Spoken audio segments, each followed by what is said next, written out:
Administrativo de la Universidad Ceja Arboleda. Cuenta con un MBA en empresas.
Hola, muy buenos días. Un saludo muy especial para todos.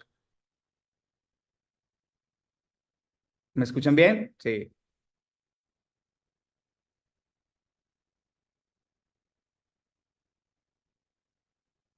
Bueno, vale. Es que no tengo video, entonces no los veo, pero bueno, digamos, me place mucho estar ahí. En primer lugar, un saludo muy especial para las directivas de la universidad, para el señor decano, mi querido amigo, el doctor Hernán, para todos los docentes del área del derecho penal, para el querido y gran maestro Velázquez Velázquez, para el doctor Colomer, y en términos generales para todos aquellos directivos, profesores de mi universidad, de mi alma mater, que quiero y que extraño mucho con el alma. Y el saludo más especial para los alumnos de la universidad que están hoy conectados y aquí, pues, digamos, con nosotros. La idea es hacerles una presentación muy sencilla de varios herramientas o procesos que alimentan hoy en día el derecho penal con inteligencia artificial. La base de esta charla, digamos que es una base totalmente académica. Voy a permitirme compartir la pantalla si me das autorización, Carolina, para poder compartir pantalla, por favor.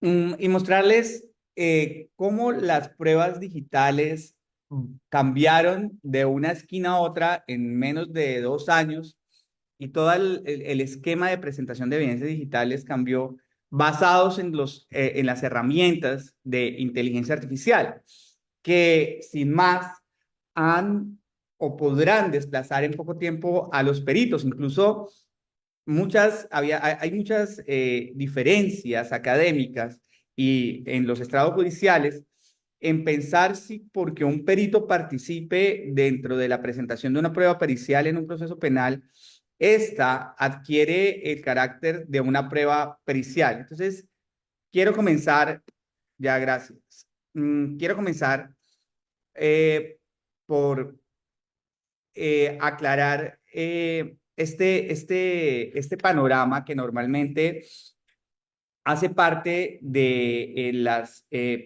digamos que las preguntas que nos hacemos al día a día. Primero, las pruebas o evidencias digitales que se presentan en los procesos por regla general son evidencias documentales. ¿Por qué?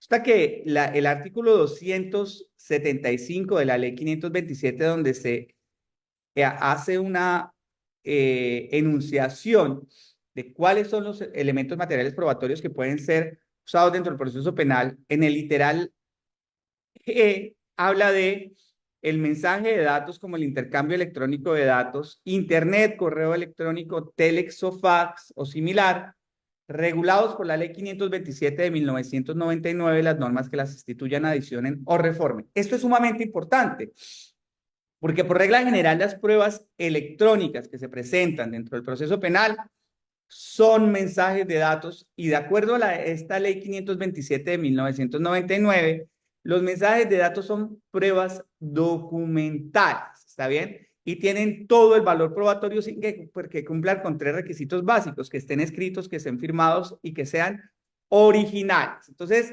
lo primero es tener en cuenta que por regla general las pruebas que se presentan al proceso son pruebas documentales cuando son mensajes de datos, aunque los presente un perito. Ahora bien, vamos a comenzar por ahí. Con inteligencia artificial podemos suplir a ese perito que antes llamábamos. Por ejemplo, si vamos a presentar un correo electrónico hoy en día en un proceso penal, podríamos llamar a un perito para decirle que nos lo descargue, pero yo les voy a mostrar 2 tecnologías para hacer exactamente lo mismo. Lo que les voy a mostrar con un correo electrónico se puede hacer también con un chat de WhatsApp o con lo que usted, digamos que con cualquier prueba electrónica. Entonces yo les voy a mostrar en este caso a ChatGPT y digamos que hay un modelo que yo entrené que usted lo puede buscar ahí cuando entra a ChatGPT que se llama Adalid y Evidence. Entonces usted entra acá donde dice ChatGPT y por acá donde dice explorar GPT, busca Adalid y Evidence y le va a aparecer este modelo.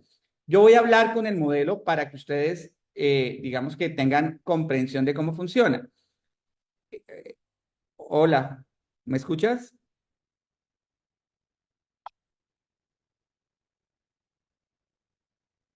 Sí, te escucho. ¿En qué puedo ayudarte?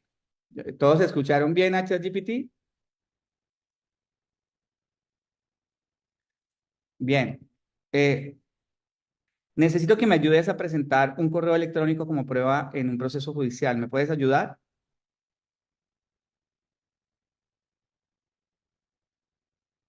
Por supuesto. ¿En qué necesitas ayuda? Es un proceso penal y es un correo electrónico incriminante. ¿Me puedes guiar en el proceso?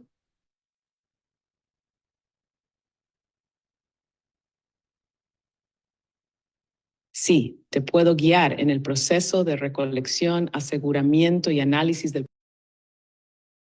posible como prueba en el proceso penal. Lo primero que garantizar es la cadena de custodia para preservar en real time el correo.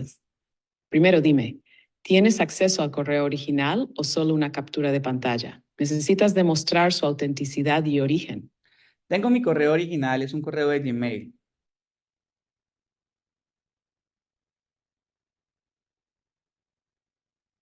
Perfecto. Como tienes acceso al correo original, podemos proceder con su recolección y aseguramiento de manera técnica para garantizar su admisibilidad en el proceso penal. Aquí tienes los pasos clave que debes seguir. 1. Extracción del correo electrónico. No reenvíes el correo, ya que esto altera las cabeceras. Descárgalo en su formato original. Desde el cliente de correo que es Gmail, Outlook, etc. Guarda una copia en un dispositivo seguro, USB o disco duro externo. 2. Verificación de integridad. Obtén el hash del archivo con un software forense, por ejemplo FTK Imager o Hashcalc. Esto servirá para demostrar que el correo no ha sido alterado. Extrae y guarda los... Ok, él me va a guiar durante todo el proceso. Si ustedes se dan cuenta, pues digamos que esta es una interfaz muy agradable porque es, digamos que él me está hablando y me está guiando paso a paso en lo que debo hacer. Sin embargo, pues puede ser que aquí, digamos que me va dando el paso a paso y lo voy a hacer aquí. Digamos que esto tiene un plus gigantesco que la verdad creo que ya es el siguiente paso. Cuando habla del hash, el hash es un código único que tiene cada archivo que garantiza la inalterabilidad. En materia de evidencia digital, el hash es como la cadena de custodia de un documento electrónico. Esto es, digamos que un estándar internacional. En todo el mundo el hash se usa para garantizar la literalidad. Como es un código alfanumérico, es casi irrepetible, es muy difícil que se pueda hacer y se calcula sobre cada documento electrónico que se hace. Resulta que cuando yo voy a hacer y a seguir estos pasos, yo los voy a seguir aquí rapidísimo para que ustedes más o menos vean. Lo que hago es que entro al correo electrónico, digamos que este es el correo que voy a presentar, que es el del link de esta reunión. Le voy a dar acá a descargar el mensaje, él lo descarga, pero creo que lo más, digamos, significativo que tiene hoy en día ChatGPT en estos temas es que yo puedo incluso cargar el archivo y hacer el hash. Entonces voy a coger este archivo, lo subo y le voy a decir, ayúdame a hacer un hash y un informe pericial de este archivo. Es decir, que todo lo que antes hacía un perito, que hacía un informático forense y que se demoraba días y cobraba miles de dólares, hoy en día lo puede hacer solamente ChatGPT y él hace el cálculo, lo hace absolutamente todo. Mientras que él lo hace acá, yo les voy a mostrar otra herramienta que digamos que me parece que es espectacular.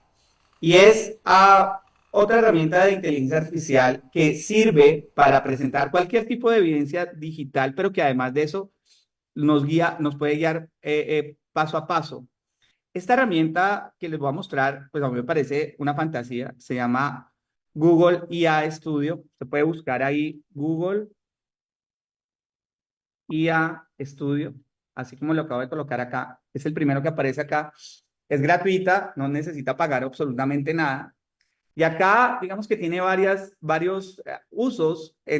Aquí hay uno de generar un prompt, aquí hay uno de que es hablar en vivo con él y que lo guíe.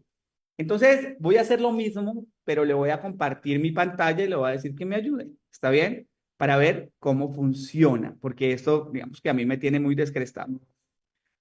Hola, ¿cómo estás? ¿Me escuchas? Hola, si te escucho, ¿cómo estás? Bien, me gustaría que me ayudes y me guíes en el proceso de presentar en un proceso penal colombiano un correo electrónico como prueba para defender mi inocencia. ¿Tú me puedes guiar? Es un correo de Gmail.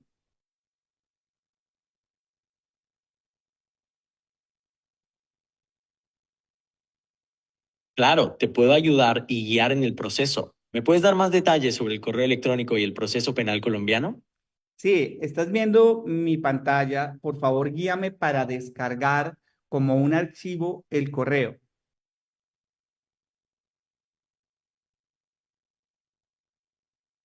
Claro, veo que tienes un correo electrónico abierto en Gmail. Para descargarlo como un archivo, generalmente tienes que buscar la opción de imprimir o descargar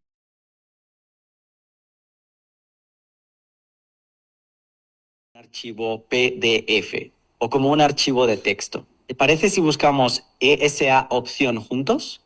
Sí, ayúdame a buscar cómo descargarlo porque no tengo ni idea.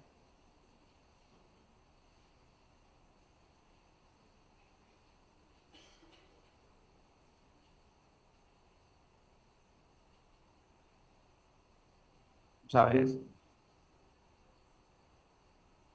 Ok, la memoria de la máquina la tengo haciendo ChatGPT más esto. Sin embargo, digamos que lo espectacular es que él está siguiendo paso a paso cada uno del funcionamiento de cómo debo hacerlo. Y me va a guiar momento a momento. Aquí ya ChatGPT, que también estaba trabajando, hizo lo propio con el correo electrónico que iba a presentar. Entonces aquí comienza a calcular el hash, descarga el correo, ya lo tiene, y hace todo el paso a paso.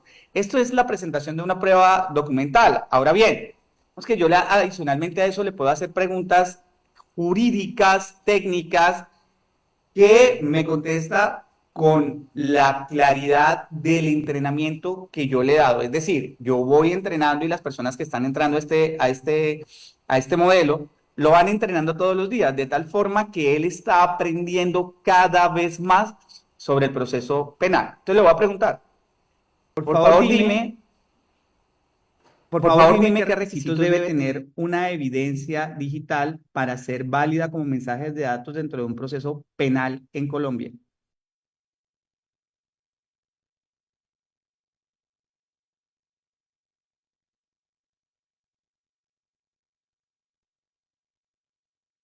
En Colombia, la validez de una evidencia digital como mensaje de datos dentro de un proceso penal está regulada principalmente por Ley 527 de 1999.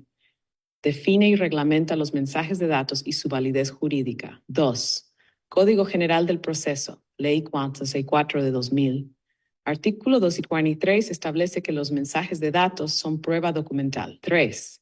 Código Penal y Código de Procedimiento Penal, Ley 906 de 2004, regulan la obtención y uso de evidencia digital en procesos judiciales. Decreto de 364 de 2012 regula las firmas electrónicas y digitales fundamentales para la autenticidad de la prueba. Requisitos clave para que una evidencia digital sea válida. Autenticidad. Se debe demostrar quién generó el mensaje, cuándo y desde qué dispositivo o servidor. Verificación de cabeceras de correos electrónicos, metadatos o firmas digitales. Integridad. No debe Muy bien. Entonces, aquí pues digamos que está la transcripción de todo lo que el modelo explica y cómo lo hace. Ahora bien, una pregunta importante, Andrés, ¿será que esto tiene validez frente a un juez? Evidentemente es una prueba documental, lo que significa que tiene una presunción de autenticidad que se le da al Código General del Proceso por ser un documento. Entonces, pues no requiere una autenticación ante un perito, lo puede hacer cualquier persona, siempre y cuando documente. Yo lo que recomiendo, por ejemplo, es hacer un video de lo que estamos haciendo y ese video tenerlo guardado, no presentarlo dentro del material probatorio, sino presentar el informe que esto mismo genera. Es decir, este modelo, el modelo que yo creé, este modelo que se llama DALI, está diseñado para incluso generar los informes, hacerlos y concretarlos como Word o como PDF, colocar los datos del perito o de la persona, no perito, de la persona que extrae la información y la coloca allí, porque al final es una prueba documental. Ahora, si se tratase de una prueba pericial, como por ejemplo el análisis de un encabezado de un correo electrónico o el análisis de una firma electrónica para poder verificar la trazabilidad y saber si una persona fue quien envió o no envió un correo, evidentemente siempre necesitamos un perito. Yo creo que muy pronto llegaremos a la madurez jurídica en que las partes del proceso penal, por lo menos, por ejemplo, fiscalía, tanto fiscalía como defensa, se puedan pactar el modelo de inteligencia artificial que van a usar y los parámetros que van a poder utilizar, porque esto le ahorraría muchísimo tiempo al proceso. Pensemos, digamos que en la parte civil nada más, todo lo que podría hacer en procesos o procedimientos de valoración de perjuicios. Si usted se da cuenta hoy en día, no, digamos que el tema de que yo me inventé este modelo, pues no es solo mío. Si usted aquí dentro del ChatGPT trata de explorar los ChatGPTs que hay de forense, va a encontrar desde psicólogos, médicos, eh, fotógrafos forenses, incluso me encontré uno que es fantástico, que lo que hace es reconstrucción facial basada en todos la descripción que una persona le puede dar. Es decir, usted le va diciendo al modelo de ChatGPT cómo era el agresor y él le va generando la imagen de la cara y el rostro del agresor. Entonces, la invitación a todos, de nuevo agradeciendo a la universidad esta gentil invitación, es a primero utilizar la tecnología, no le podemos tener miedo, entrar, probar, digamos que esto es una discusión suya con la máquina, nadie lo está viendo. Entonces yo creo que el abogado de hoy no puede estar ajeno a la tecnología, que tenemos que ser inmersos. Estoy totalmente de acuerdo con el doctor Colomer en que no podemos delegar cosas tan importantes como juzgar en las máquinas, es imposible, no creo que no espero no ver el día, pero sí utilizar la tecnología como una herramienta que es vital para que el proceso sea más claro, más celero y al final se busque el objetivo fundamental del proceso. Muchísimas gracias.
Antioquia, doctor idea en Derecho por la Universidad de Salamanca en España.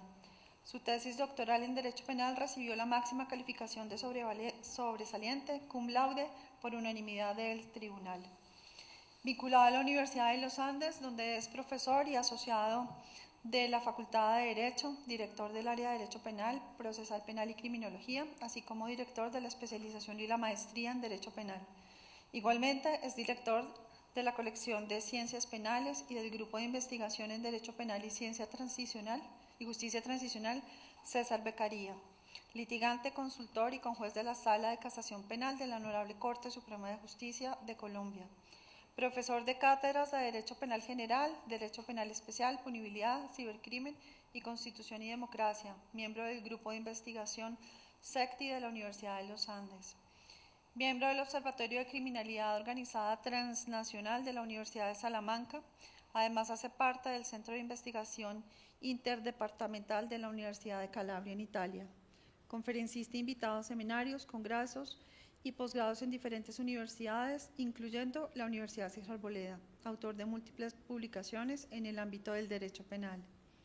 El doctor Juan David Jaramillo Restrepo es abogado y penalista de la Universidad de los Andes, especialista en Derecho Penal y Ciencias Penales de la Universidad de Barcelona y de la Universidad Pompeu Fabra, magíster en Criminología y Sociología Jurídica Penal de la Universidad de Barcelona, docente de la Universidad César Boleda, en pregrado y en posgrado, investigador del Grupo Emiro Sandoval Huertas y director del semillero del Departamento de Derecho Penal de esta universidad. Bienvenidos. Muy buenos días, muchas gracias. Quería, en primer lugar, luego de agradecer esta amable invitación y de agradecerles a los tres panelistas, a nuestro querido amigo Andrés Guzmán, a Ricardo Posada, a Juan David Jaramillo, señalarles la metodología. La idea no es que cada uno se eche un discurso y haga una pequeña conferencia sobre las preguntas en torno a las cuales queremos debatir. Quiero que hagamos un diálogo muy amable, con intervenciones muy breves, de tal manera que podamos intervenir en la respuesta del otro, porque es una verdadera conversación. ¿Estamos de acuerdo, cierto? Bueno, ya hemos hablado mucho de inteligencia artificial hoy y vamos a hablar todavía mucho. Pero la primera gran pregunta que nos debe llevar a reflexionar es cuál es el futuro del derecho penal frente a la inteligencia artificial en un mundo que está digitalmente interconectado. O sea, ¿cuál es el futuro? No sé si, Andrés, ¿quieres tú empezar, dado que tú eres el asistente virtual? Bueno, pues muchas gracias, doctor. Un gustazo siempre saludarlos a todas. Además, un honor estar en este panel. Pues yo creo que lo primero es la interconexión y la velocidad. Yo creo que la inteligencia artificial es un reto para jueces, fiscales y defensores. Yo creo que aquí el tema de las garantías procesales puede llegar a un punto más alto y álgido si todos dentro del sistema nos metemos en la cabeza que tenemos que usar la inteligencia artificial como un ayudante. Digamos que esa es mi premisa, ¿no? Y es la que quiero dejar encima de la mesa. ¿Qué tal si todos nos colocamos como tarea poner la inteligencia artificial como algo que nos ayuda? Andrés, yo diría que la prueba de que tiene futuro la inteligencia artificial es que estamos conectados acá todos debatiendo sobre este tema. Bueno, los otros dos compañeros, ¿qué quieren decir al respecto? ¿Qué opinan? Bueno. Bien, antes de compartir mis impresiones, muchas gracias a la Escuela Mayor de Derecho, al doctor Hernán Gonzalo, a la doctora Carolina Rosas, y bueno, un saludo afectuoso a todos los estudiantes y y a mis contertulios que me acompañan el día de hoy. Yo creo que el futuro del derecho penal va a ser un futuro realmente interesante. Sí, la inteligencia artificial va a impactar múltiples y diversos campos, en concreto 4 campos. En primer lugar, todo lo que tiene que ver con la prevención del delito. En segundo lugar, todo lo que tiene que ver con la automatización de los procesos judiciales. Además, pues la investigación y por último, también todo lo que tiene que ver con la ejecución de la pena. Creo que esos 4 campos van a cambiar y van a cambiar radicalmente por todo lo que tiene que ver con la inteligencia artificial. Ricardo, tú has dedicado parte de tu vida no solo a estudiar los delitos informáticos, sino el tema de la determinación de la pena. ¿Qué opinas de lo que plantea nuestro compañero? Yo creo que digamos que el futuro del derecho penal no depende de la inteligencia artificial. Digamos que es la primera cuestión, porque el derecho penal tiene su propia estructura y su propio desarrollo. Creo que en el desarrollo del derecho penal la inteligencia artificial va a jugar un papel importante, pero limitado, y limitado por el contexto. Pensemos que la mitad de Colombia no tiene conexión ni siquiera a internet. Entonces, mientras no mejoremos las condiciones de conectividad y de igualdad en el acceso a internet, la inteligencia artificial tendrá un valor limitado en el ejercicio, digamos, como tecnología de auxiliar, de apoyo en la labor. Lo otro que creo que es importante entender es que la inteligencia artificial, ya lo ha dicho el doctor Guzmán, pero creo que es una realidad que todos entendemos muy bien, es que nunca va a reemplazar, lo ha dicho también el profesor Colombero muchas veces, al juez. Entonces facilitará procesos de búsqueda de jurisprudencia, facilitará procesos conceptuales, facilitará los esquemas de elaboración documental, facilitará muchas cosas reales, pero hay que tener cuidado porque, como bien lo planteaba el profesor Guzmán, eso requiere entrenamiento. Es decir, la inteligencia artificial por sí misma, por el momento, dado el avance científico actual, no puede tomar decisiones suficientemente profundas en el ámbito del derecho. Háganle una pregunta a ChatGPT o a cualquiera de las diversas herramientas de inteligencia sobre cualquier tema, derecho penal especial, cualquier circunstancia agravante, y la respuesta sigue siendo tan general y probablemente tan defectuosa que todavía lo que necesitamos es aprender, fundamentalmente entrenar la herramienta, y allí es donde probablemente tengamos mayores desafíos. ¿Cómo enseñarle a la inteligencia artificial a ser una mejor herramienta auxiliar en el ámbito de la justicia? Y eso es lo que va a ser el futuro. Más adelante no es la experticia fundamentalmente en IA, sino que lo que vamos a tener en las facultades, probablemente en derecho, en ingeniería, transversales, es cómo entrenar las herramientas para nuestro propio ámbito de desarrollo en el ámbito judicial. De entrada ya tenemos un problema de desigualdad muy grave, que va a hacer de la inteligencia artificial un instrumento no para todo el mundo. De acuerdo, porque no todo el mundo va a ser capaz de entrenar como lo hace el doctor Guzmán la inteligencia artificial. Entonces, claro, él lo hace como experto, claro, y como experto obtiene unos rendimientos y de allí surge su experticia y su plusvalía, digamos, en este caso, pero cualquiera de nosotros que no tenga la experticia en programación de IA o en creación de prompts para inteligencia artificial, pues va a tener un defecto de formación en el uso de las herramientas y probablemente lo que él sabe hacer, que lo mostró magníficamente, probablemente nosotros no. De acuerdo. Andrés, por supuesto. Oiga, mire, no es para debatir mucho, pero yo estoy, digamos que parcialmente de acuerdo. Y creo que la base de la discusión debe ser esa. Mire, todos los colombianos, si no el 98%, tienen WhatsApp. Y WhatsApp tiene un sistema de inteligencia artificial. En el ejemplo que yo puse cuando hice la exposición inicial, yo le hablé como una persona común a la inteligencia artificial, no utilicé términos técnicos, utilicé términos comunes. Yo creo que todo, digamos que entre más pasa el tiempo y más nos adentramos a la inteligencia artificial, más vamos aprendiendo y más vamos integrando. ¿Sabe qué? Yo hago un símil a cuando llegó Internet. Cuando llegó Internet, había un miedo horrible en el mundo y todos decían que Internet iba a acabar con todos los empleos y que la globalización y que el mundo casi se iba a acabar con Internet. Yo creo que la inteligencia artificial está trayendo al mundo algo así. Y les voy a poner un ejemplo. Acá donde yo trabajo en El Salvador, usamos un modelo de inteligencia artificial para colocar las competencias de los privados de libertad. Es un tema que tiene 100% que ver con la pena y los fines de la pena. Y en ese modelo de inteligencia artificial, el análisis que hizo la inteligencia artificial nos dijo cuáles eran las competencias y hoy en día tenemos un modelo a seguir en el mundo en resocialización basado en procesos incluso industriales de productividad.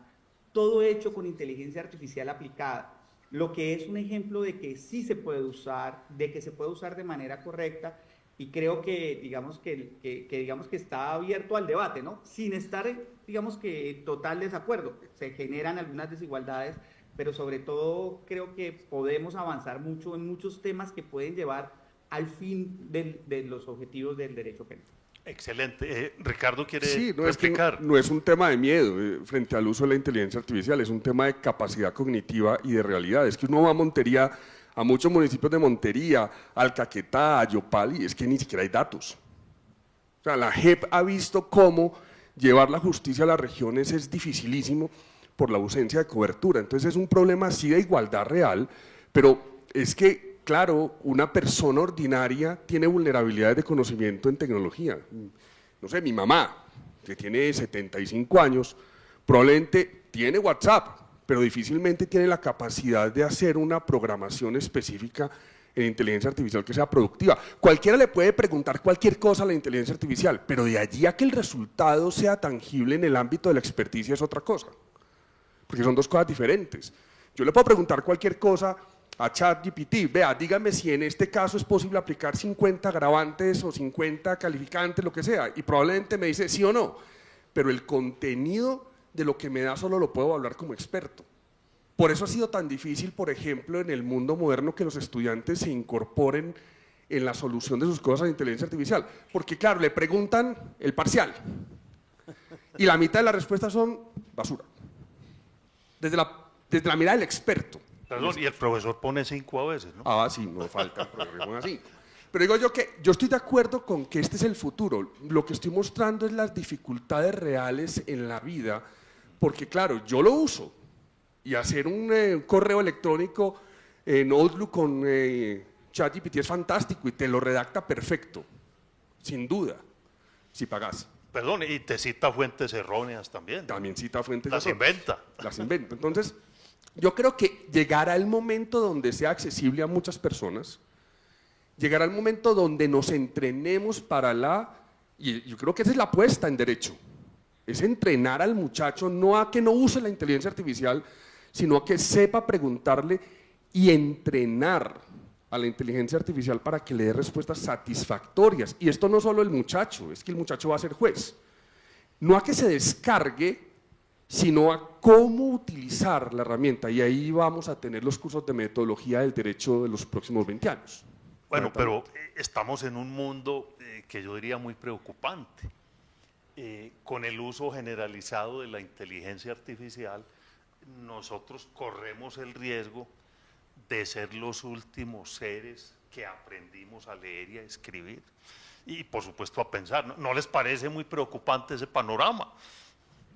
Bueno, es un poco el tema del uso pues, de la tecnología, ¿cierto? Por ejemplo, todos aprendimos en el colegio pues, a realizar operaciones matemáticas mentalmente. Sin calculadora. Sin calculadora, ¿cierto? Entonces, claro, y pues la calculadora pues ya lleva un tiempo pues en nuestra vida, ¿cierto? Entonces a pesar de que nuestras máquinas van a poder realizar esos procedimientos tan complejos y difíciles, pues, o sea, no se debe descartar si pues una formación que les permita pues, a las personas pues, no solamente usar las máquinas, sino también realizar tareas pues de manera similar, ¿cierto? Entonces, es más bien una cuestión de cómo relacionarnos con estas nuevas tecnologías. Bueno, una de las preocupaciones más grandes en esta materia es la que toca con la forma de garantizar la protección de la privacidad y de los derechos humanos en el uso de la inteligencia artificial en materia de investigaciones criminales. Me parece que es un tema bien importante, bien interesante. ¿Ustedes cómo ven este debate? Andrés, ¿tú querrías iniciar? Bueno, muchas gracias. Mira, la verdad es que el tema sí es un tema, ese es un tema muy preocupante. Desde la perspectiva de los derechos humanos, el derecho a la privacidad, digamos, cada vez se va disminuyendo. Mire, yo le voy a contar una experiencia propia, y es que hace poco dicté una charla con alguien que trabaja en Rappi, uno de los duchísimos de inteligencia artificial de Rappi, y alguien que trabajaba en Microsoft, en inteligencia artificial. Y entonces ellos estaban hablando de que si se podía cambiar al juez. Yo siempre he tenido este mismo punto de vista, incluso, mire, yo le digo, yo trabajo en tecnología hace muchos años y yo no estoy de acuerdo con los testimonios que se practican virtualmente. Me parece que eso desnaturaliza la prueba testimonial.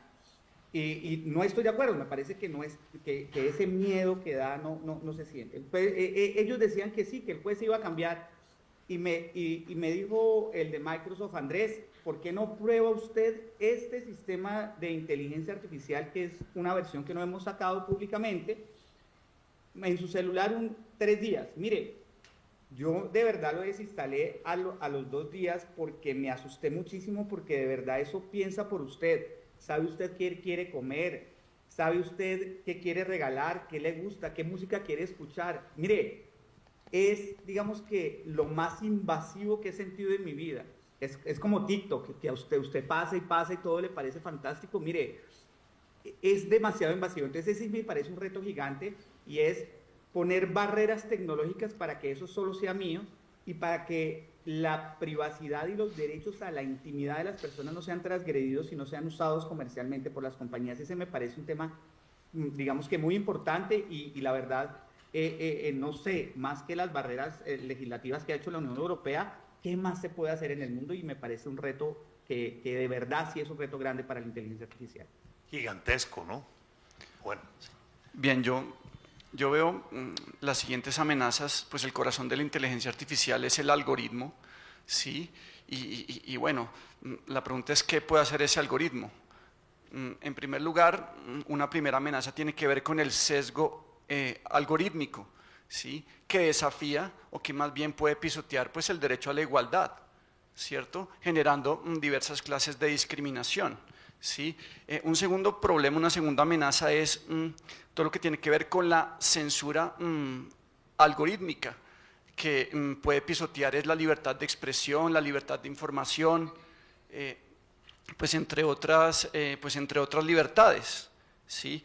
También todo lo que tiene que ver con el intrusismo algorítmico, ¿sí? Lo que está hablando aquí pues el profesor de la intimidad, del derecho a la privacidad, que pues claramente también está amenazado, ¿sí? Y por último, todo lo que tiene que ver con la falta de claridad de estos procesos algorítmicos, ¿sí? En lo que tiene que ver pues con esas sentencias automatizadas que dan el resultado, sí, que funcionan como una caja negra, sí, pero que hasta los mismos desarrolladores no saben cómo se llegó a esa conclusión, ¿sí? Entonces, pues ese razonamiento que hace el juez y que queda plasmado en la sentencia, pues va a ser difícil de exponer pues en estos sistemas de inteligencia artificial. Estamos hablando de algoritmos, ¿no? Una palabra de moda que se incorporó a nuestro lenguaje cotidiano. Esta semana le pregunté a DeepSeek, el robot chino gratuito, le dije, bueno, hombre, explícame qué es eso del algoritmo. Y me hizo un listado de significados, y uno muy curioso. Y me dijo, haz de cuenta que es la receta de cocina que tú preparas para que un chef te haga un buen plato.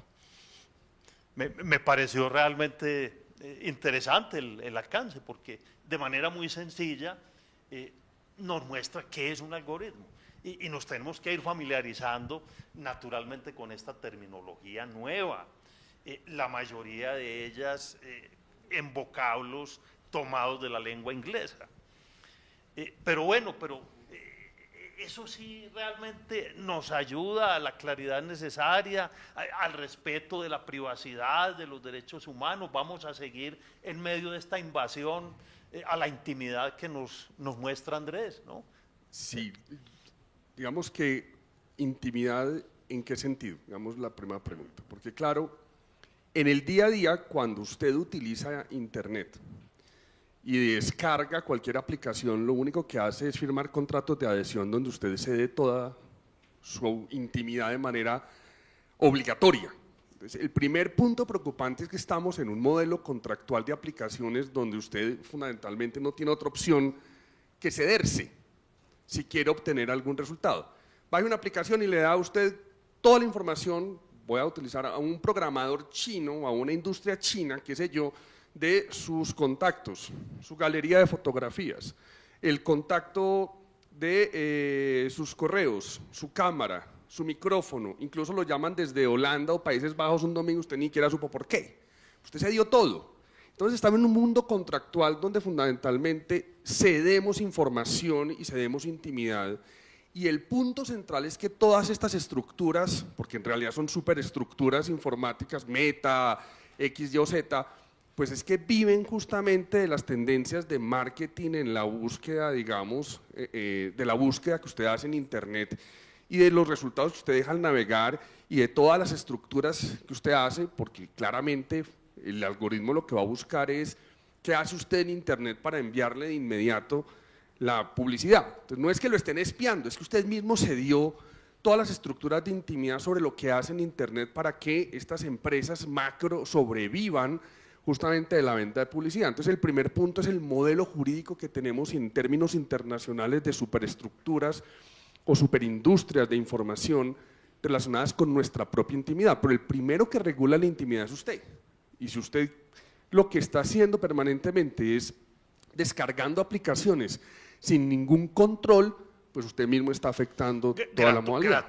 Gratuitas, entre comillas, entre ¿no? comillas, pues está cediéndose completamente. Entonces, de entrada ahí tengo un primer problema que es muy complejo, que no puedo resolver, porque si quiero usar Facebook, que no uso, en términos generales, pues tengo que básicamente ceder todo.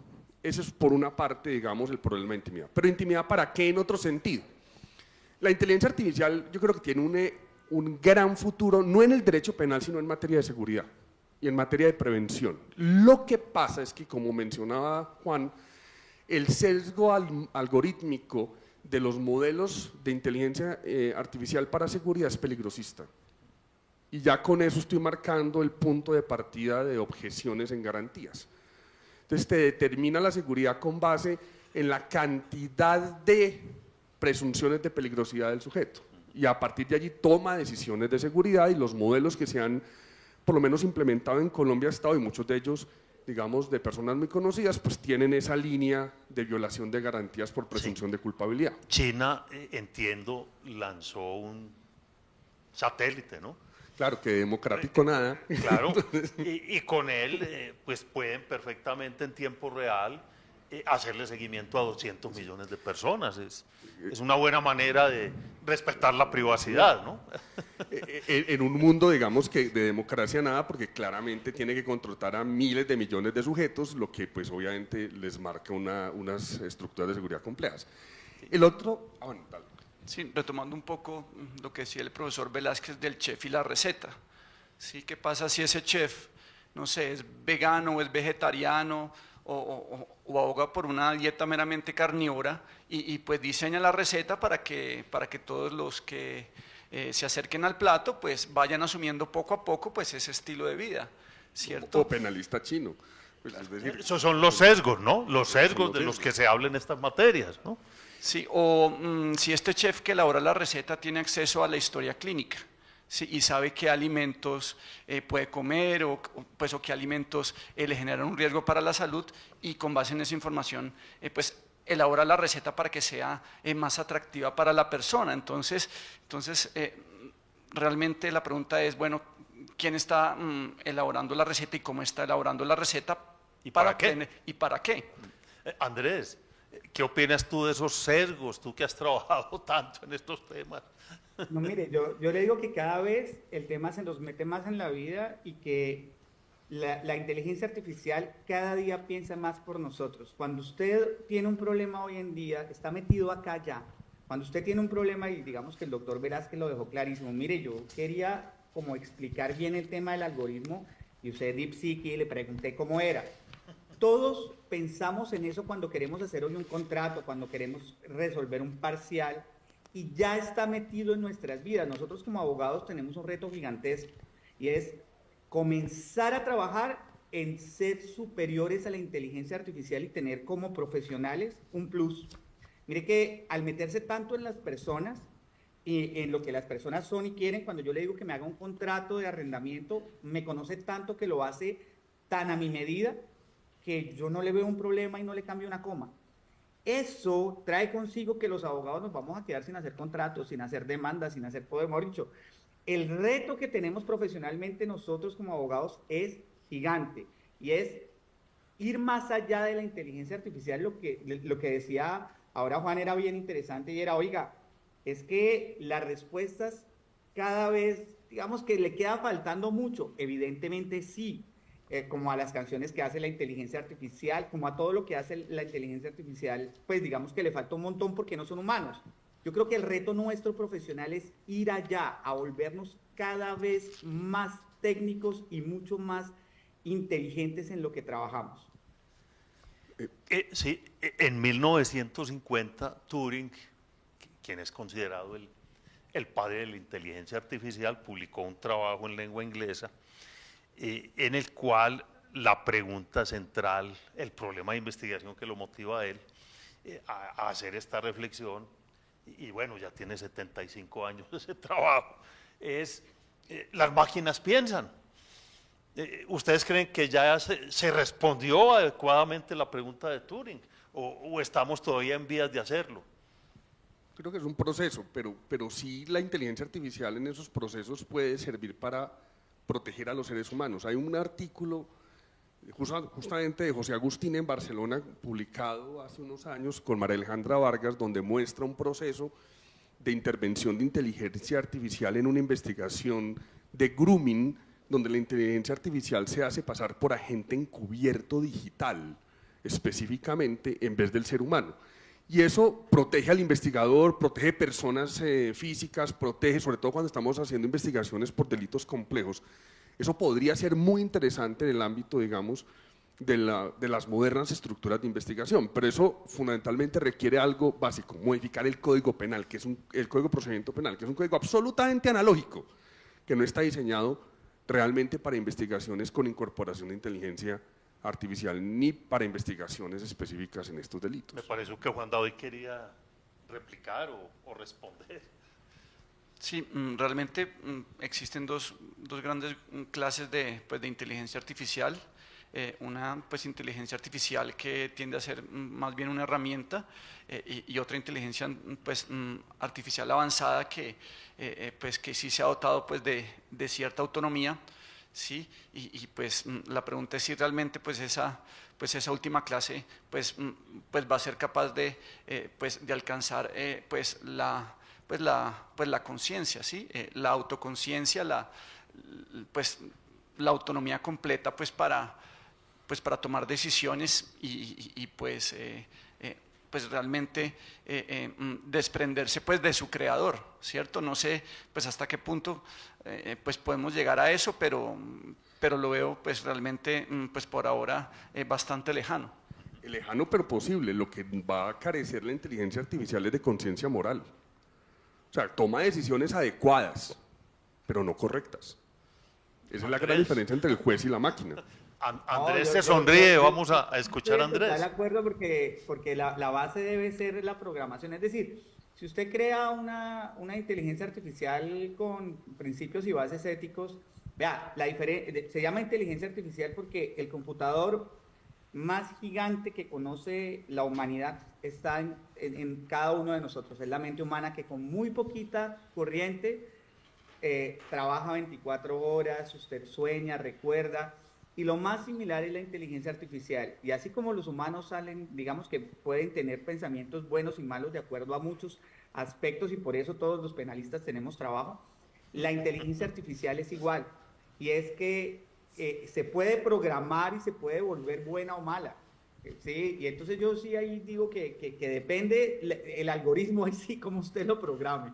Y lo puede programar con valores y principios o lo puede programar para que haga deepfakes, para que haga correos, para que haga inteligencia y esas otras cosas que no deberían pasar.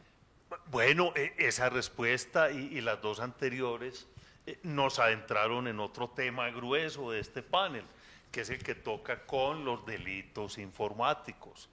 Y como estoy en presencia de expertos en esta materia y ya hemos dado algunos toques al tema, a mí me gustaría que siguiésemos avanzando.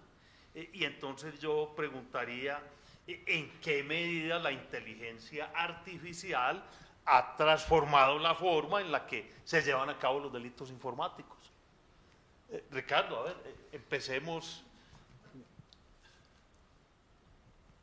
Pues yo diría lo siguiente, lo primero que hay que entender es que los delitos informáticos y particularmente los cibercrímenes no son realizados solo por personas físicas, son realizados por personas con una doble calidad, particularmente, que es la calidad física y la calidad digital. Usted no puede acceder a su correo sin una identidad digital que puede ser objeto de suplantación. Entonces las personas físicas por sí mismas, como el delito de lesiones, homicidio, pues no podrían realizar sin esa identidad digital los cibercrímenes y eso ya nos complejiza supremamente el concepto del sujeto activo.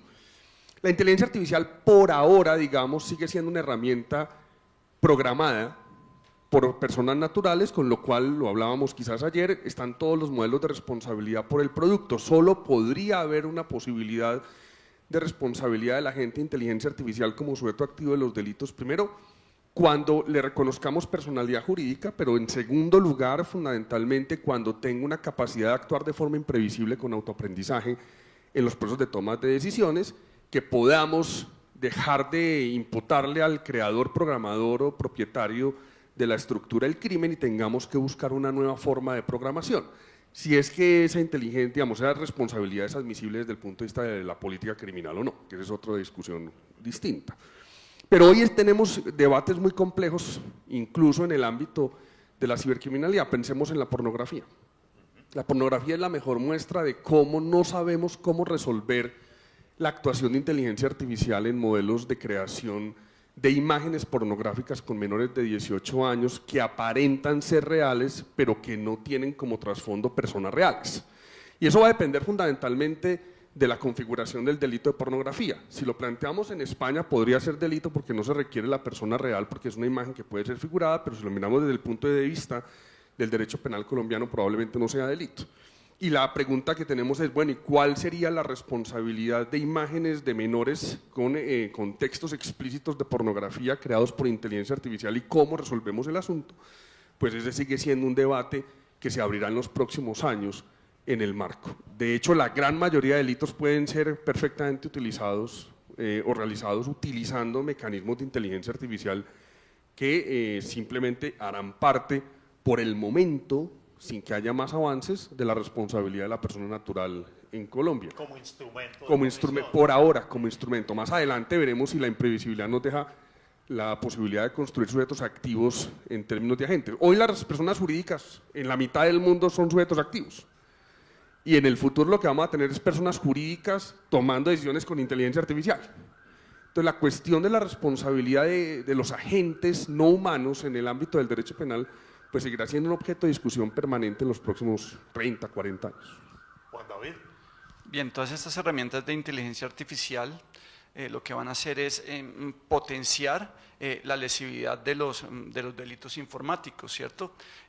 La daga va a estar más afilada, la espada va a estar más afilada y pues estos delitos se van a convertir en una especie pues, de ave de presa, que va a poder, digamos, localizar a la víctima, al sujeto pasivo de la acción, identificar sus debilidades y causar un daño desmesurado pues, al bien jurídico. Y todo esto por la capacidad que tienen estas inteligencias de procesar una gran cantidad de información, ¿sí? Entonces, yo creo que eso va a pasar con los delitos informáticos. Pues se van a convertir en herramientas aún más nocivas para agredir los bienes jurídicos. Perfiles de víctimas, por ejemplo, que hacen los call center criminales en Cali, pues simplemente lo van a hacer estructuras de inteligencia artificial para determinar, por ejemplo, qué productos financieros tiene usted, cuáles no, y así generar procesos de defraudación en este ámbito, por poner un ejemplo. Andrés.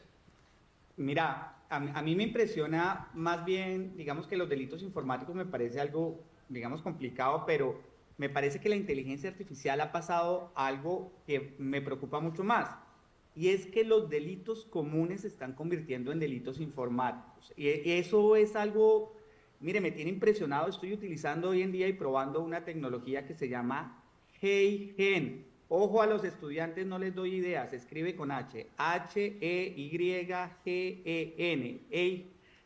Esa, usted ahí sube un video suyo, hablando así como estoy hablando yo normal, 2 minutos, y lo clona, le clona la voz, le clona la cara, lo que significa que yo podía estar haciendo esta llamada y todos ustedes podían estar convencidísimos que es Andrés Guzmán, con el mismo tono, los mismos gestos, la gesticulación vocal, los ojos. Mire, es impresionante y de verdad uno queda asustado porque es que ese soy yo, ¿me explico? Y entonces eso va a servir para, yo espero que los delincuentes no la tengan tan, pero eso ya van a más adelante que todo. Tan clara. Tan clara, claro, pero para hacer estafas, para hacerse pasar por mí en el banco, porque hoy usted sabe que, digamos que todos los sistemas se volvieron biométricos, entonces cuando, pongámosla fácil, en la casa la señora quiere desbloquear el teléfono, le pone ahí la cara dormido, pues imagínese esto con ese hey, no, Dios mío, esto se va, digamos que vamos cada vez más difícil, lo que pone un reto muchísimo más grande porque es que los delitos comunes ya, es decir, yo creo que los delitos informáticos están llamados a acabarse, porque la tecnología ha invadido tanto la vida de los humanos que ya todos los delitos tienen informática colocada. Por ejemplo, yo le digo algo, yo siempre he estado en desacuerdo en que el Código Penal tenga tipificado el hurto por medios informáticos, me parece que eso debería ser un agravante del hurto simple, pero no un delito autónomo. Lo que hace, bueno, digamos que es una discusión distinta, pero yo creo que los delitos informáticos deberían ya quedar como delitos comunes porque ya todos los delitos tienen informática dentro de sí, la mayoría, pues. Bueno, y siguiendo con este tema, con los delitos informáticos, miremos el papel de la inteligencia artificial ya no como instrumento de comisión de las figuras delictivas comunes y de los delitos informáticos, sino como instrumento en manos del juez que juzga los delitos informáticos, porque esa es otra cara también es la otra cara del fenómeno. ¿Ustedes qué piensan al respecto? Bien, yo creo que una cosa es lo que la inteligencia artificial puede hacer y otra cosa es lo que debe hacer. Sí, y yo creo que la comunidad humana tiene que tomar esa decisión si le va a delegar a la inteligencia artificial, ¿sí?, esa tarea de juzgar, ¿sí? Y bueno, esa es una decisión que pasa pues por muchas cuestiones y pues en parte pues es valorativa, pero pues en cierta medida lo que va a pasar es una integración entre el juez y la tecnología. Sí, no se habla, yo creo que no se va a hablar del juez robot, sino de un juez potenciado por la robótica, ¿cierto? Incluso pues con los avances en las neurociencias y pues la integración de la tecnología en el cuerpo humano, en el cerebro, pues el juez se va a servir de la tecnología. Sí, pero yo no creo que, que se pueda pues, reemplazar pues esta figura. Lo que sí, sin lugar a dudas, va a desaparecer son todos esos cargos de apoyo, pues, de asistencia al juez. ¿Sí? El juez no desaparece, pero sí quienes asisten al juez, pues que van a ser, pues en este caso, inteligencias artificiales. Completamente de acuerdo, pero yo creo que es inconstitucional que nos juzgue una máquina. Es decir, está el concepto de juez natural, y el concepto básico de juez natural es que me juzgue un par, un humano. El planteo del profesor Gómez Colomer, sí, ¿no? Sí. Sí, clarísimo. Es que a veces no es un problema de si concedo lógicamente la legítima defensa, sino en qué condiciones la concedo. Y eso solo puede hacerse sobre la valoración de las relaciones humanas. Y el derecho penal y la culpabilidad tiene como premisa justamente la participación del ser humano en la valoración de la exigibilidad del comportamiento. Eso no lo puede hacer una máquina. Por eso, cuando hablábamos de individualización de la pena ahora, sí, el ChatGPT te puede hacer el proceso aritmético de dosimetría, pero la valoración de los criterios dosimétricos, de los criterios materiales de la pena, solo la puede hacer el ser humano en su comprensión cultural y social. Entonces, claro, esa perspectiva nunca puede desaparecer del proceso, porque en consecuencia lo que estaríamos es generando un elemento completamente distinto de lo que debe ser la justicia penal humana, y eso, digamos, que es la base constitucional de todo este tema. Andrés, ¿tu mirada es de aprobación o de escepticismo?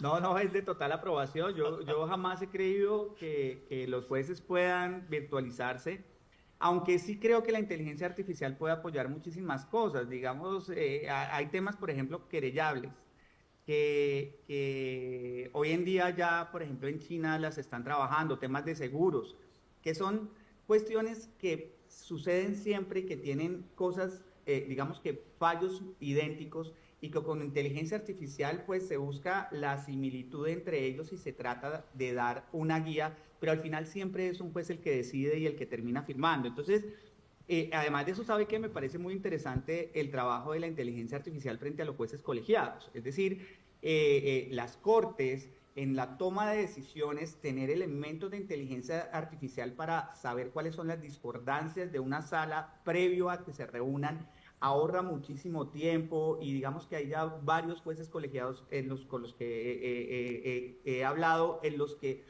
previo a las discusiones de sala se tienen discusiones virtuales que enriquecen muchísimo el momento de la sala. Entonces creo que, digamos que son cosas que se pueden traer del uso válido y correcto de la inteligencia artificial para potencializar la justicia. Yo agregaría dos cosas que estoy completamente de acuerdo, y es que lo que pueda resolver la inteligencia artificial en términos judiciales debería ser puramente administrativo y debería salir por completo de la litigiosidad penal. Lo que pueda resolver, o de la civil, o lo que pueda resolver la inteligencia artificial básicamente con una decisión que no tenga un compromiso moral o de fondo, pues debería ser un asunto plenamente administrativo, y es un elemento que nos podría servir para analizar político-criminalmente el principio de necesidad de intervención del derecho penal hoy, de entrada.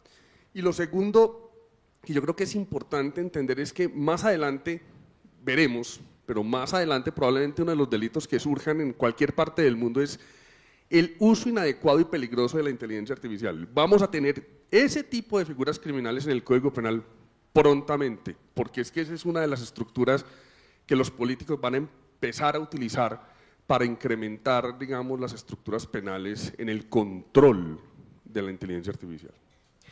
Bueno, y en esta explosión de la inteligencia artificial, ¿sería pensable que mañana un robot juzgue a otro robot en tratándose de delitos informáticos? Depende del daño. Si hay un humano involucrado, como víctima me negaría. El problema es que el modelo de derecho penal para imputar a agentes responsables de delitos informáticos por inteligencia artificial es un modelo de imputación completamente distinto al de los seres humanos, y tiene que ser distinto, como es distinto el de la imputación de personas jurídicas. No puede ser la misma teoría del delito y no puede ser el mismo proceso. La pregunta es, ¿qué queremos hacer con eso? Yo creo que sí es posible la responsabilidad penal de los agentes de inteligencia artificial, como es posible teóricamente la responsabilidad penal de personas jurídicas. Mi objeción siempre ha sido, ¿para qué? ¿Para qué responsabilidad penal de personas jurídicas cuando lo puede hacer el derecho administrativo? ¿Y para qué responsabilidad penal de los agentes de inteligencia artificial cuando lo puede hacer el derecho administrativo a través de un clic? Que es el switch killing, pues matar el robot y se acabó el tema. Otro debate muy interesante que surge de toda esta estructura es los fenómenos de inteligencia artificial y futuro. ¿Podemos convertir a la inteligencia artificial en un ser esclavo?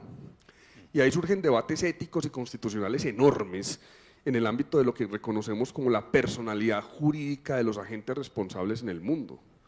Entonces, digamos que el debate de la naturaleza humana en los últimos 4000 años es, ¿a quién le reconozco personalidad jurídica? Y solo hasta hace 300, pues todavía teníamos esclavos, y hasta hace 200, lo que sea. Es decir, y la pregunta es, si generamos agentes de inteligencia artificial, ¿qué va a pasar? ¿Vamos a concederles ciertos derechos o no, cierta personalidad o no? Y ese es el debate a futuro, fundamentalmente, que es el debate de la historia de la humanidad.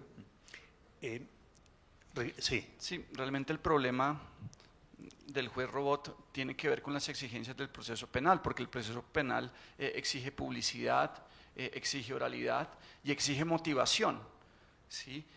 Entonces, la pregunta es, ¿yo cómo evalúo las razones, los argumentos que plantea una máquina? ¿Sí? Para eso tengo que conocer el algoritmo, tengo que saber de la cuestión, ¿cierto? Y pues realmente pues eso genera pues bastantes problemas, porque la pregunta es si debe tratarse de una caja negra en donde únicamente conocemos el input y el output, o de una caja de cristal que nos permita ver, digamos, cómo funciona ese algoritmo. Pero yo te digo otra cosa, insisto, una idea, más allá de la motivación, yo estoy seguro que la inteligencia artificial puede en este momento motivar mejor una sentencia que muchos jueces penales municipales de Colombia. No me queda la menor duda.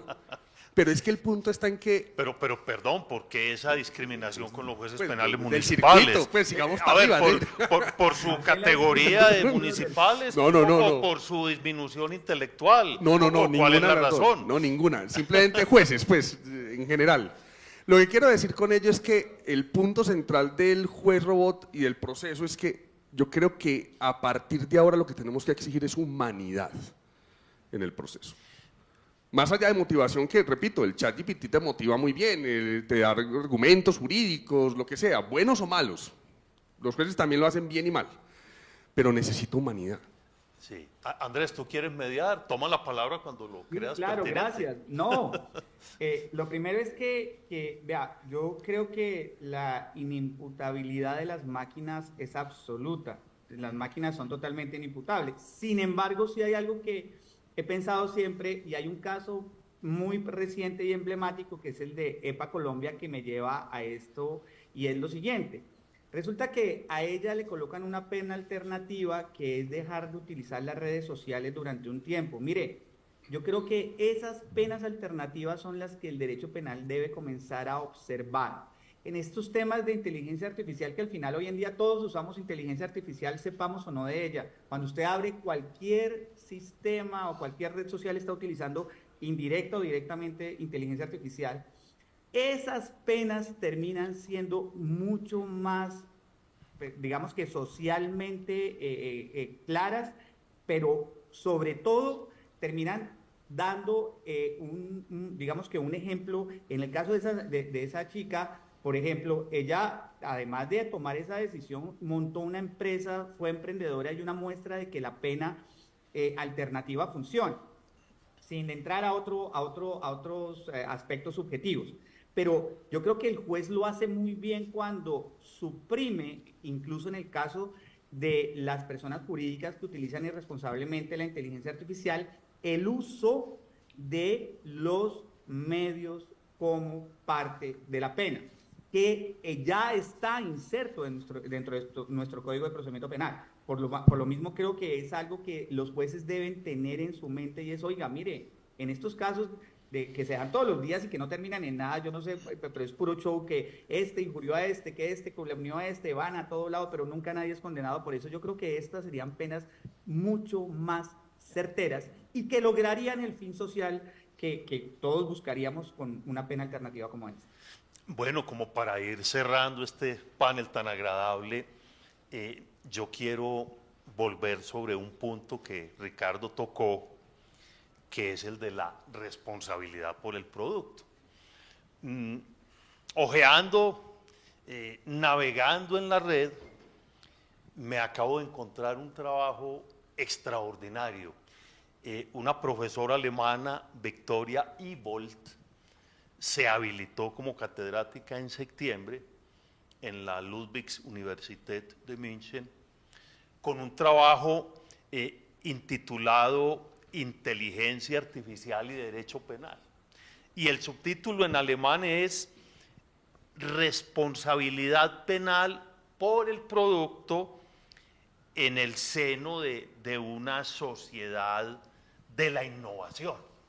Es un libro, es un texto de 480 páginas, una investigación, le decía yo al señor decano, hablábamos ayer con Hernán del tema, yo diría maravillosa, un libro muy bien logrado, pero lo interesante de este trabajo de habilitación, que está en la web, obviamente en alemán, pero para eso tenemos la inteligencia artificial, obviamente, para traducirlo, porque todos nos estamos valiendo de ella y desde hace mucho rato.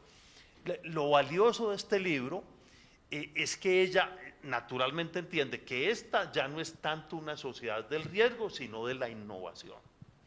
Y adicionalmente entiende que aquí estamos enfrente a un tema de responsabilidad penal por el producto es la inteligencia artificial. Entonces ella, cuando plantea este debate, justamente lo soluciona, no propiamente en el campo del derecho penal, sino en el campo de lo que en la legislación alemana se llama la ley de contravenciones al orden, que es una ley a medio camino entre el derecho penal y el derecho administrativo sancionador, que además permite sancionar penalmente, entre comillas, a las personas jurídicas. O sea, quería traer al debate este planteo de ley referenda, porque me parece muy importante y además llega al caso cuando se piensa en el debate colombiano. ¿Ustedes qué piensan al respecto? Con esto vamos a cerrar ya el panel. Pues yo ya lo planteaba en el artículo del 2017 que publicaron justamente en el libro homenaje al juez español, a Perfecto Andrés Ibáñez. Ahí planteé, digamos, mi postura en relación con la responsabilidad penal, posible responsabilidad penal de los agentes de inteligencia artificial bajo el modelo de responsabilidad de productos, en los 3 modelos de imputación posibles. Digamos que hasta ahora el tema para mí es claro, es pura responsabilidad penal del producto.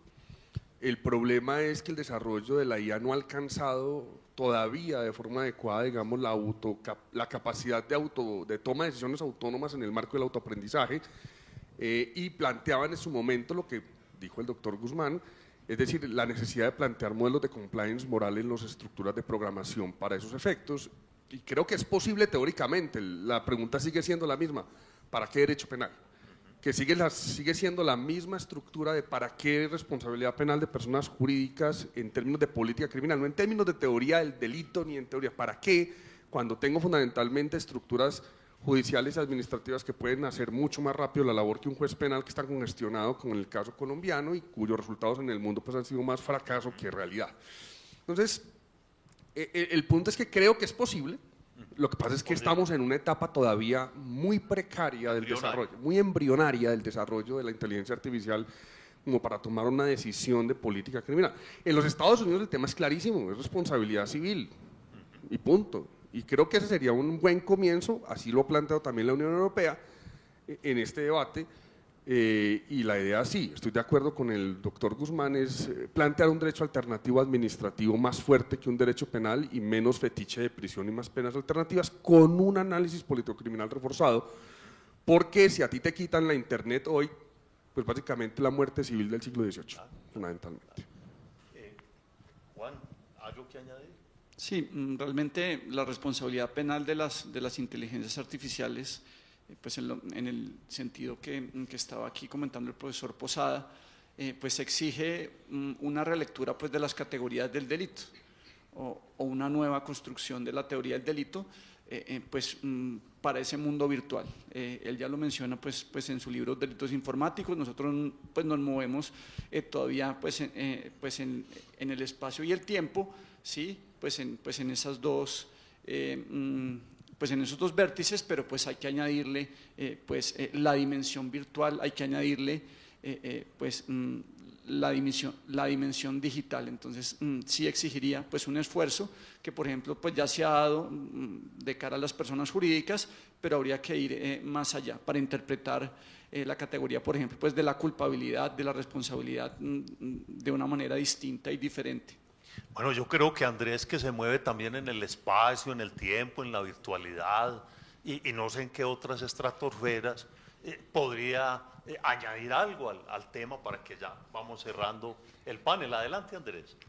Sí, yo creo que ya digamos que ha sido muy rica la charla y sobre todo la conclusión. Sin embargo, creo que también es importante afirmar que en este caso no solamente la pena de la supresión, sino las penas económicas, sobre todo en el ámbito empresarial, son muy importantes. Y es un tema que, digamos que desde el punto de vista punitivo debemos observar, no solamente el hecho de que a mí me quiten el internet o me dejen de entrar, sino que el resarcir no solamente a las víctimas, sino socialmente el daño que he hecho, creo que es algo importante que se debe observar para que haya una verdadera conciencia colectiva de la responsabilidad que significa tener armas tan difíciles de manejar como la inteligencia artificial. Bueno, yo creo que el panel ha sido muy productivo, nuestros invitados nos han puesto a reflexionar sobre la importancia de la inteligencia artificial en el ámbito del derecho penal. A ratos hemos hecho de arúspices, de adivinos, pero yo creo que la adivinación también es parte de la vida, ¿no? Como sucedió con el gran predecesor de la inteligencia artificial de los años 50, que todavía nos acompaña con su problemática de investigación, con su problema de investigación. Quiero agradecerles a los tres su intervención, su presencia en este escenario, y creo que este evento va logrando lo que pretendíamos, que era abrir el debate, mostrar que nuestra universidad sigue viva, muy viva, cada día más viva, y qué maravilloso es que este debate se haga no solo con los estudiantes de la Escuela de Derecho, sino con los estudiantes de nuestro Instituto de Criminalística, con nuestra Escuela de Criminalística, que además son los llamados justamente a disfrutar con mayor gana, diría yo, este debate. Sí, por favor. Yo simplemente quiero hacer un llamado de atención, y es a los muchachos, a los que están atrás, porque lamentablemente los que estamos estudiando hoy cibercriminalidad en Colombia somos muy poquitos, y es increíble que los muchachos tienen 20, 21, 22 años, no se estén ocupando de estos temas. Se están ocupando de la JEP, del derecho penal internacional, pero no están abordando el derecho penal y la tecnología. Y es increíble que no lo hagan, lo dan por sentado, a pesar de que se pasan media vida en TikTok y digamos en redes sociales, pero no están abordando los temas que yo creo que van a ser temas del futuro, y lo veo todo el tiempo. Pero los escritos, los artículos, los libros, pues es que en este país sobre derecho penal y tecnología no existen.